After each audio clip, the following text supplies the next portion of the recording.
Good morning, everybody. Welcome to the Retail Bulletin Digital Transformation webinar. It's Wednesday, 30th of June, the last day of June 2021.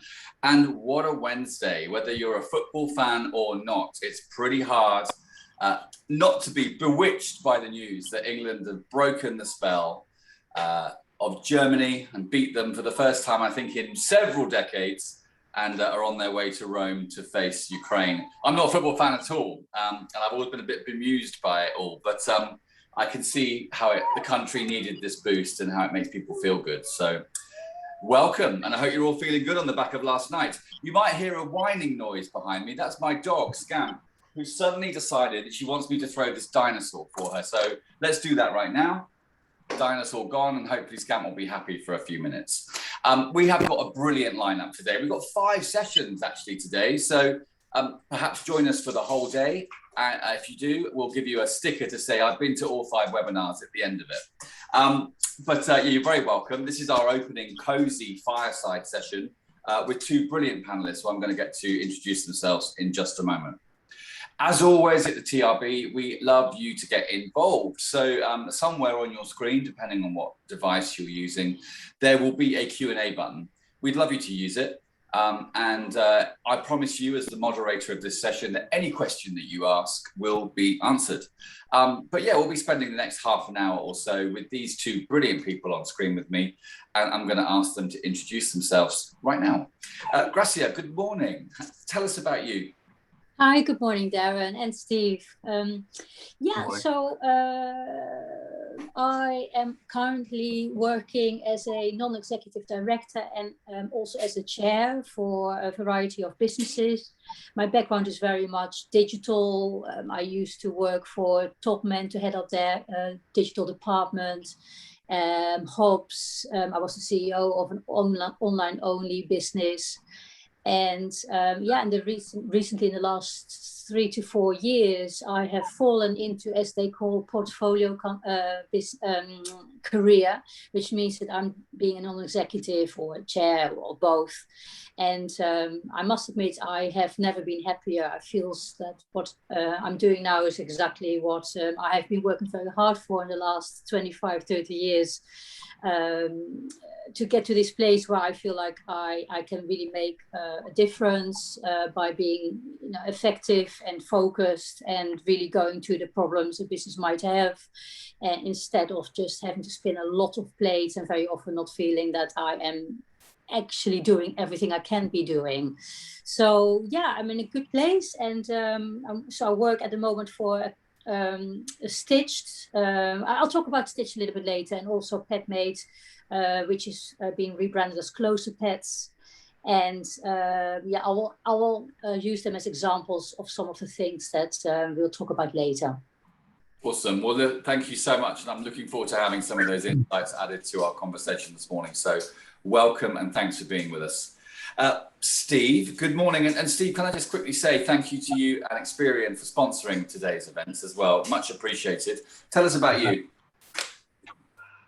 So I'm coming at the world from, I suppose, the data point of view. I set some context. I'm probably the only person on the panel today, or maybe even those who've dialed in as well, who was alive the last time England beat Germany in a competition. I don't remember it, but I was alive. I've been in and around the data world through my career, starting off very much with transactional systems, so back-end systems, ERP, EPOS systems, those types of applications, and installing those in the field. And then moving through, I worked for a number of years with Microsoft, and then went on to the analytics space. And for the last 4 years, I've been working with Experian in the data quality division. So everybody knows Experian from the Marcus Brigstock adverts on the TV and the rather depressed email on the tube, which was the latest one. That's obviously the consumer side of our business, with the credit checking. But behind that, we have a very large data business, and in particular, looking at data quality, has really opened up for me a lot of insight into the problems that we have with consumer data, managing consumer data, keeping it clean. Oh, we seem to have lost Steve there. We'll get him back in a moment. Am I back? Maybe I didn't hit Zoom's boredom threshold, and I have to be more interesting now in describing what I did. You're still with us, Steve. It was a momentary blip. These things happen. Okay. So the world of data quality is my world, and obviously this year has been a particularly interesting year for people trying to look after consumer data and use that to their advantage. Well, it's very welcome to have you here today on this Wednesday. Thank you for joining us, and again, thank you to you and Experian for the sponsorship. You get to have a bit of a coffee now, Steve. So I'm going to have a chat with Gracia first of all, if I may. There you go. Excellent. Gracia, let's come to you then. So, audience, please do, as we are talking, throw your questions in through the Q&A button, either for either of our panelists, even for me. If you have a question for me, I'm happy to answer a question, and I'll make sure that they all get answered for you. But Gracia, let's start with you. The subject of what we're talking about today is future brand realities, in that digital world we're going to be talking about. And so much has happened in the last 16 months. How did you, or what businesses that you worked with, how have they flexed their brand proposition during COVID? Yeah, Darren. What I thought I'll do is I'll just give some examples of the business, some of the businesses I'm working with, especially in the online retail area. One of the companies is called Stitched, and what they do is they sell curtains online only. There are no stores. And the point of difference was, and still is, that we built a 3D model online where you can see how the curtain will look like, on the website. And that was working well. However, when COVID struck, we realized that we had a real opportunity by expediting the idea we've had of building an app where you could not only just see what a 3D curtain would look like, but also what it would look like at your home, in your rooms. So this app was built a lot quicker than we anticipated. And it meant that people who, of course, couldn't leave home, couldn't buy curtains in the traditional way, which means that someone visits your home and measures up for you and then leaves again. And then after a few weeks, they come back with the curtains and install them. We were enabling and empowering people to measure up themselves and to buy themselves and also to see how it would look in their place, in their rooms. And this took off tremendously. And it sounds a little opportunistic, but by far the best year ever was last year, and then also still this year. And on top of that, we did something really simple, which was video calls. We although of course preferably everything is done online, but we realized that customers do really still want to have some kind of touch point and help, especially with something as difficult as curtains, and that for some people the app and the 3D model wasn't enough. And so we opened up the telephone lines. We made it very clear that people could talk to us, and that gave us a tremendous conversion. So yeah, that was one of the things we did, and how we flexed the business, and we really, we took off a lot faster. That was a new thing that was put in because of COVID. It wasn't there before the pandemic. No, absolutely, yeah. And it kind of brings this permanent shift into the business now, and consumers are enjoying it, so it stays. Absolutely, and so we are fine-tuning it consistently now. By asking the customers what we can improve, how would they like to see it to make it even better. So it's a dialogue now between the customers and with our tech team in order to come up with an ever improved model that works for our customer. How are you obtaining sort of insight into how your customers are making decisions? Is it through some of the examples you've given, or are there other ways as well?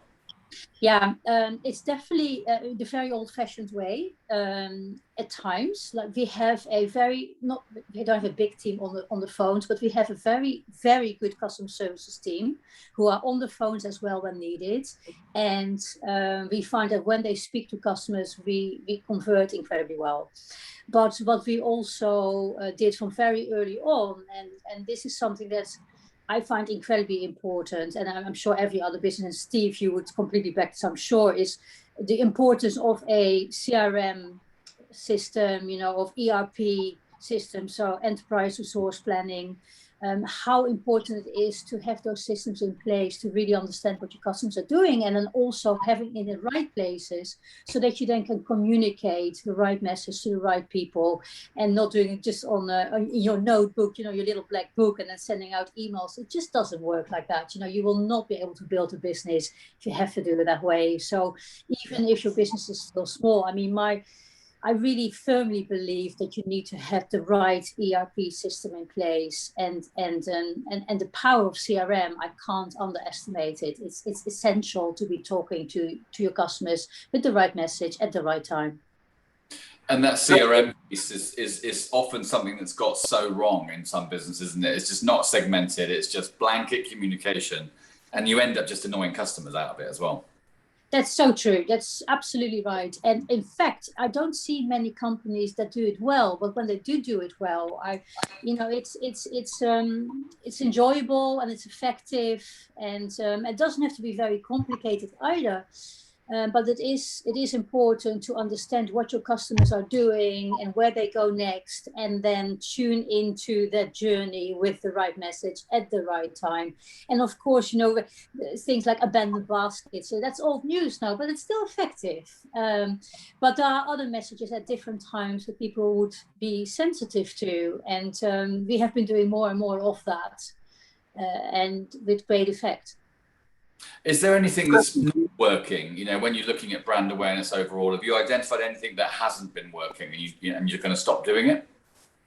Yeah, advertising is an interesting one. I'm thinking of advertising when you mention this, and I don't know. I guess a lot of people who are listening in today, they would have found the same, is that the pricing, the cost of advertising, certain kind of advertising, especially on social media, have gone up so much, and it makes it prohibitive in a way. And what works for one brand doesn't necessarily work for the other brand. So for our business, Closer Pets, we are in the pet business, and we sell pet tech, and we find that when we show on Instagram, for example, when we back a campaign where we show how our products work, then we will be very effective, and it works for us. But PPC, for example, it's become expensive too, and it doesn't work for every brand. And so we consistently shift, and we have to flex our marketing muscles a lot on this. And we found that, for example, interestingly enough, direct mail and certain businesses I work with works all of a sudden, it starts to work again. And I wonder if direct mail is more effective at times, because there is a kind of intimacy about it now. You do get it at home, a piece of a leaflet, and maybe it feels a little bit more intimate, and therefore people are more sensitive to it. But I definitely see results from DM, which I would have not anticipated a few years ago either. So things keep on changing, and I find that we are adapting to it and keep on using, like testing and moving on and coming back to certain things. And yeah, it's an interesting time. If anything, I think, the pandemic we could all have lived without the pandemic and would have preferred life without the pandemic. Absolutely. But the pandemic has forced lots of businesses to sharpen the saw, to use an old, highly effective people habit phrase. But I think it's forced businesses to really examine what they're doing, how they're talking to their customers, what they're doing for their customers, and just looking closely at everything. I think if anything's going to be a silver lining out of that, hopefully some businesses will emerge better and fitter as a result of being forced to change and to pivot their models as well. So there's been some really interesting insight. Thank you, Gracia. You get a chance to have a quick coffee now and take a breather. while I go over to Steve, who's hopefully, yeah, here you go, grab that last bit of coffee in, Steve. Yeah. But yeah, thank you, and I'll come back to you shortly. Steve, over to you, sir. How can we understand ways of improving the customer experience when so many customers are just wholly online?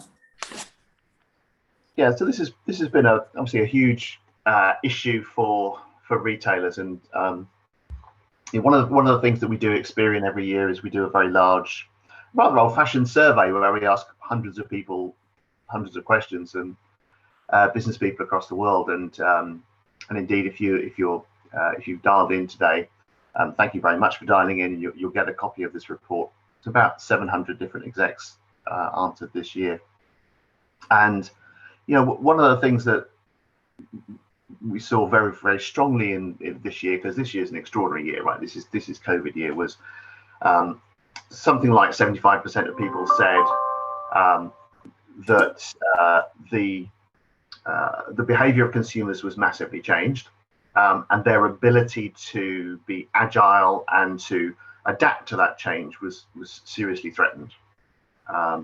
So I think that if you take that 75%, then 67% of them said that they have actually ramped up their digital transformation. Interesting to see what happened to the others. But one of the conclusions that people came to was that the data underlying what they wanted to do wasn't good enough to do what they wanted to do. And so they had to go through a massive data improvement program in order to make live the systems that they want live. So to double back into what Gracia was saying earlier, how healthy was that CRM system? Is it fit for purpose to move your business out of store and purely online? And over 50% of execs, I think quite candidly, declared that they didn't trust the data in their CRM system, which is a pretty bad place to start from. Well, what was it? There was just too much poor data. Yeah, I think that there's a number of issues. So how do you stop bad data getting in when your consumers are entering data into your systems of record? So they're coming through a web form, and today I'm going to call myself Steve. Tomorrow I'm going to call myself Stephen. I might not include my middle initial. My delivery address might have changed because I'm ordering online, but I happen to be in a holiday home at the moment, or whatever it happens to be, or people just lying, right? People tell fibs in order to take advantage of a special offer twice, all of those sorts of things. So you have bad data coming in because you don't have that usual firewall of your employee entering the data. And then you've got the problem of aging data, which is the thing that everybody sort of ignores and hopes will go away, but never does. So actually, I compiled some stats to illustrate that point, which is that, these are from 2019, and they're official government stats. There were 3 million movers, so 3 million people moved house. Wow. So that's pretty rough if you're delivering now, right? Then you don't have people coming into your shop. 600,000 deaths in an average year, 270,000 marriages, 85,000 people changed their name by depoll, which is a much higher number than I thought. And the government is currently pledging to build 300,000 new homes, which are classified as not yet built homes. So how do you assimilate that sort of address data when those homes come online? So all of these things create huge problems for contacting customers, analyzing customers, delivering to customers. And it tends to be that once the data goes into a CRM system, you leave it alone and hope that it's right in the future. And of course, what's happening is that your data is constantly degrading over time. Yeah, it's a good point. I mean, I didn't imagine that 3 million people go through the hell of moving home every year. There's a stat I would never have imagined. A lot of them are students, but being the father of a student myself, I know they buy a lot of stuff online, right? I guess they do, yeah. And how many weddings you said there was a year? 250,000, something like that, 270,000? 270,000. Wow. And although not as many people change their name these days, there was a lot of double barrel going on and those sorts of things. So yeah. Well, there's some interesting stats. We've learned something new there anyway. So that I'd never imagined there would be 85,000 people changing their names either. Steve, I'm going to be boring stats now today. Yeah. What weaknesses were exposed by the pandemic in terms of ability to react? So I think that people found it too hard. Well, many people found it too hard to change, and that was a combination of data, but also of skills. Massive shortage of data skills in organizations, an area that had been underinvested in the past. There has been some quite significant investment in data science over the last few years as everybody's jumped onto the AI machine learning bandwagon. But at the lower level of people just crunching the data in order to be able to, clean the data, steward the data, analyze the data, those sorts of things, organizations had underinvested. And they told us pretty candidly again in the survey that they were going to try to increase recruitment of pure data people into their businesses post-pandemic. So I think that was that's one thing, and the other thing was there was a definite move towards, I don't have the right data in order to be able to answer the questions I want. Where can I get data that people will share with me to help me? So what open source data is available? What organizations are sharing data in order to just be altruistic, really? And we saw a number of tech companies embarking on that. Particularly, I would say almost exactly 12 months ago, there was a big move to something that got called data for good. So how can I help out my fellow execs by sharing some of my data and hoping that other people will share with me? Have you got any examples of that in practice? So I think from an Experian point of view, probably the most, the one that took up quite a lot of time was how did we get to the situation where we could prioritize people on for the grocers? So obviously there was the system put in place that if you were a vulnerable individual, you could get a preferential booking slot online with the major retailers. Well, how do you identify those people? How do you stop fraudsters going on and claiming that they are a vulnerable individual? Maybe they're related to a vulnerable individual. Maybe my name is Steve Farr, but my granddad is also called Steve Farr. How do you know that I'm not posing as that person? Is my loyalty card data, which is a good starting point, actually clean? So one of the UK retailers we found had more loyalty cards issued than there are adults in the UK. Right. Which was a pretty bad starting place, right? So we were involved with them and with others to say, okay, what does your data look like? This is what our data looks like as Experian. Let's bring those two things together and try to come to a position where we can eliminate the fraudsters. We can get rid of all the duplicates that are in there, because that's mostly a duplicates problem, right? I've got multiple loyalty cards from the same retailer. I won't say who they are. Protect the innocent, protect the guilty, rather. So those sorts of knotty problems took quite a long time to solve, but the clock was ticking, right? So there were lots of people working really hard to try and solve that particular problem. And I'm sure there were lots of similar activities happening with other companies.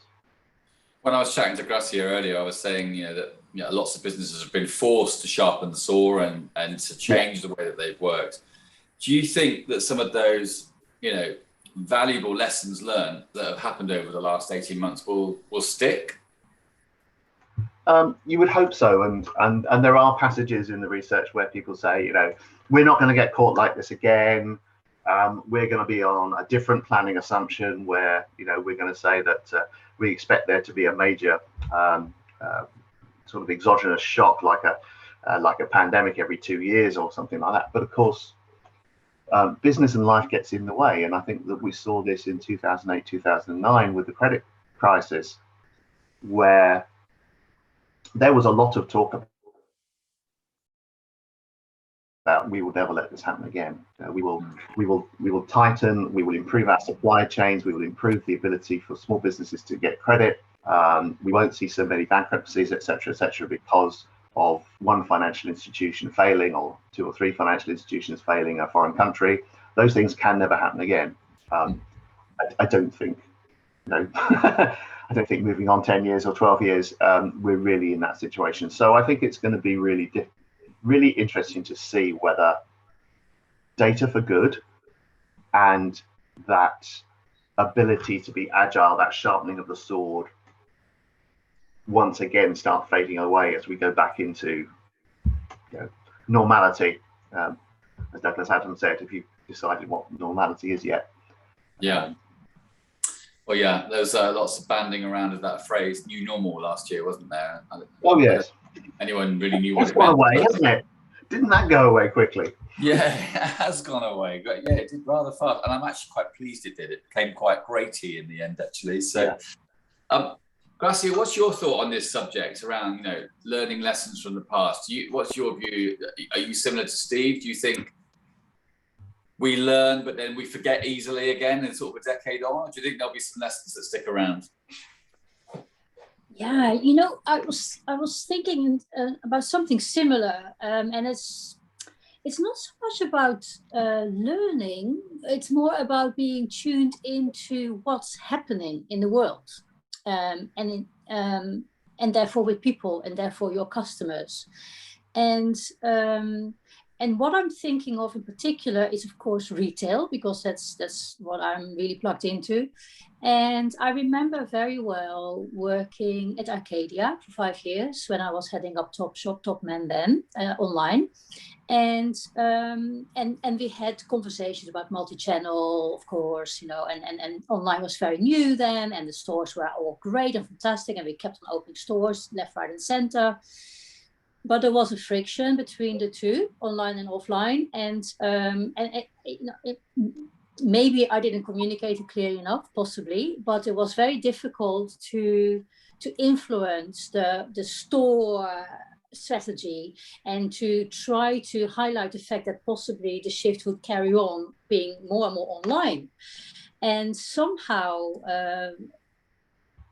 we all went, all of these businesses, all these big retailers with lots of stores, they all headed for a train crash, and sadly, very, very sadly, Topshop is now closed down and it doesn't exist anymore on the high street. And there are so many more brands like that. And I think, may this never happen again. But thinking about what's the new world and what's how shall I explain this? What I'm thinking is there is absolutely still a place for online and offline shopping, but I think we need to be tuned in more with the needs of customers. And that is something that I think has not happened for a very long time. And that's why we had the train crashes. And if we only do online stores, then we will head for the same problem. And that's really, I think that's a warning for online as well. We are in a great position right now, but it's not sustainable either. I mean, as human beings, we have a social element to our lives.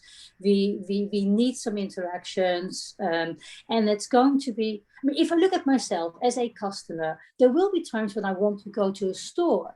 But when I go to a store, I think I would like to be treated in a more special way. And that's not happening at the moment, not in many stores, And so therefore, I think that brands and businesses need to become a little bit more creative and be more tuned into what people are wanting and needing. And so, for example, if I go to a store, why not treat me to a glass of some of my favorite tipple? And then you might say as a retailer, yeah, but it's really expensive and the stores are really expensive already to have in the first place, to pay for the rent. So we can't afford extra costs. But you can, if you are a good marketeer, you can do a collaboration with, I don't know which kind of people. It doesn't have to be alcoholic at all. And give anyone who comes into your store a juice or whatever, because you are doing a collaboration with a juice company, and they are needing to have some airtime as well. So it's about being more creative. It's about bringing, as in the way what Steve said as well, working together with other businesses and sharing that data maybe, and offering something that is good for. Now, offer people a package, not just I go to a store to buy clothes, but I also maybe I have activities in that store where people can do set records of table tennis records or so. I don't know. I mean, there's so much you can do, and we haven't even scratched the surface yet. And I really wish for people also who are listening today to.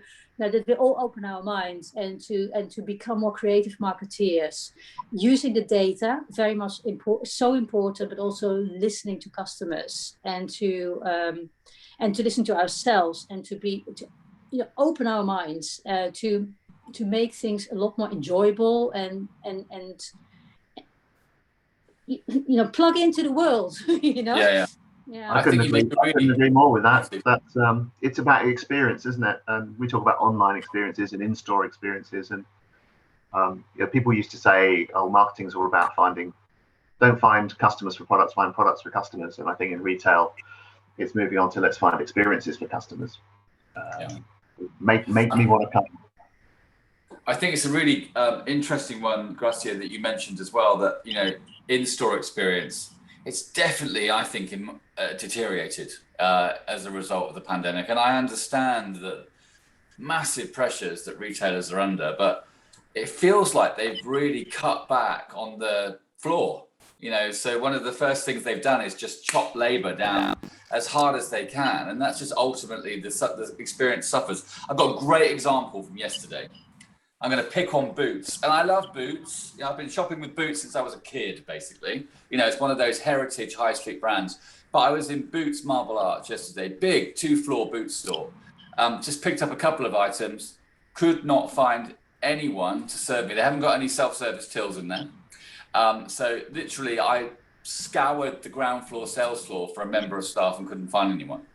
And then I eventually saw someone filling some shelves, and they were like, "Oh, I'm not till trained, so you want to try the lower floor, so there might be some tills open down there." Yeah. So I'd trek all the way down to the lower floor, and I'd find 3 people in a row all waiting to serve me with no customers. And I was just like, that's when physical experience just becomes so hard. And I do think it's got a lot worse because of the pandemic. I think digital, if you like, has probably got better, but in-store has got worse, and it's almost blaming the pandemic because of that as well. So it's a really interesting point. And Steve, your point, experience, such an overused word, but do retailers truly understand what experience is, regardless of channel? Do they band it around in board and strategy meetings and say we're all about customer experience, but does anyone really properly understand it? Yeah, and you need the systems in the background to support the customer experience.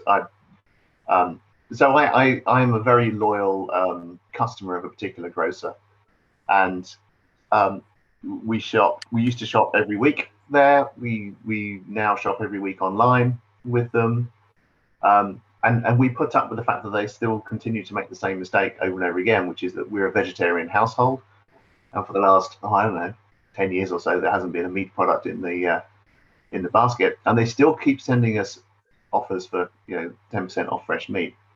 Now, they really should be able to understand at a very basic level that I don't want that. And thank you very much for the voucher, but it's going to go straight in the bin. And that's a data problem, I think. But it's also an attitude problem, right? Do they care? Does it irritate you? It does irritate me, but not enough to, give up the fact that I can get my favourite rose harissa paste or whatever it happens to be.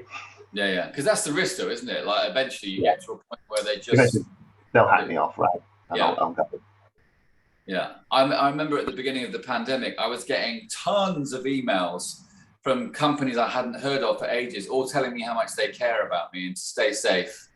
And it felt a bit disingenuous. You know, it was like everyone jumped on the bandwagon of staying safe. And I get it. It's a nice thing to say and it's a nice wish. But I think, you know, communication with intent and being real is also really appreciated by customers as well. Yeah, I'm actually going to give an example, a very simple example of a brand that I think did a really good job in store, which is Uniqlo.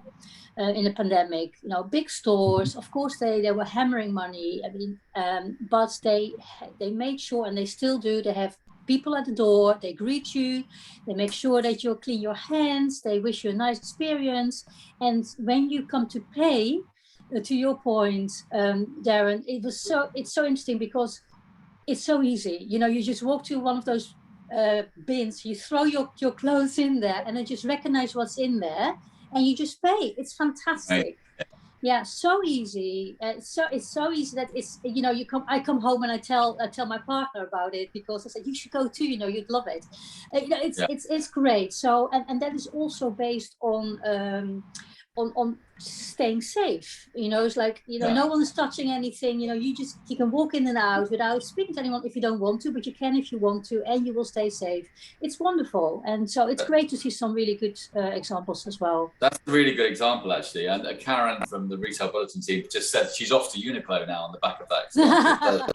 I think I'm going to get down to Uniqlo tomorrow. I'm actually in the West End tomorrow, so maybe I'll get down to Uniqlo as well. Yeah. But no, it is good to hear of a great example. And they are still happening out there. I just think retailers need to be super careful. They just don't let the physical side deteriorate and suffer on the experience agenda, because customers will vote with their feet, you know, and high streets need their customers right now. So make your shops better. Look, we're getting close to time, actually. So I'm going to start wrapping things up soon as well. But Gracia, any closing thoughts from what we've talked about today? Any kind of words of wisdom or anything you'd like to leave our audience with? Yeah, I think I've said it with my comment about think very creatively. And creatively puts people off because a lot of people say, like, I'm not creative. You don't need to be creative. I mean, try to tune into customers, you know, really ask the questions and see what we all want as a customer, because we all are customers. So what is it that will make our lives better? So don't get stuck in a rut. You know, like, if you have to change. There's so many opportunities still out there. It's actually a very, very interesting time, I believe. And, you know, with a bit of influencing as well. And we haven't even talked about, you know, what it would look like if you were to speak to councils and to the rental, the landlords of stores. If you were to do some special, I know people are doing deals with them already, but maybe give permits to do something else, so that you, as a store, you can also have an exhibit there, or you can have a little bar there, or you can have whatever it is, a cinema in the evening. Selfridges has opened a cinema in their store. I mean, things like that. And just I really encourage people to think a little bit wider, more lateral, because there are huge opportunities out there, and it's actually very exciting times, both online and offline. I agree with you. And actually, one of our audience called Dan, thank you, Dan, has just said he agrees with you entirely about Uniqlo. He had exactly the same experience as well. So Uniqlo is getting some love today. If anyone, great. They deserve if anyone it. from Uniqlo is listening in, we'd always love to have you on the panel for future Retail Bulletin webinar as well to talk about that. So, but yeah, Gracia, thank you so much. And I agree with you. I think it could potentially be a very exciting time for retail. You know, we got clobbered, as Steve rightly said, by the financial crash in 2008, 2009. And some lessons were learned, but also we sort of reverted back to type. Hopefully this time we've seen that kind of seismic change, and this could be exciting. It could be a reinvigoration of the high street. We're already seeing some really interesting new uses and some new brands coming in. So yeah, long may it continue. But it's been great to have your insight with us this morning as well. And thank you for taking the time out on your Wednesday morning to join us.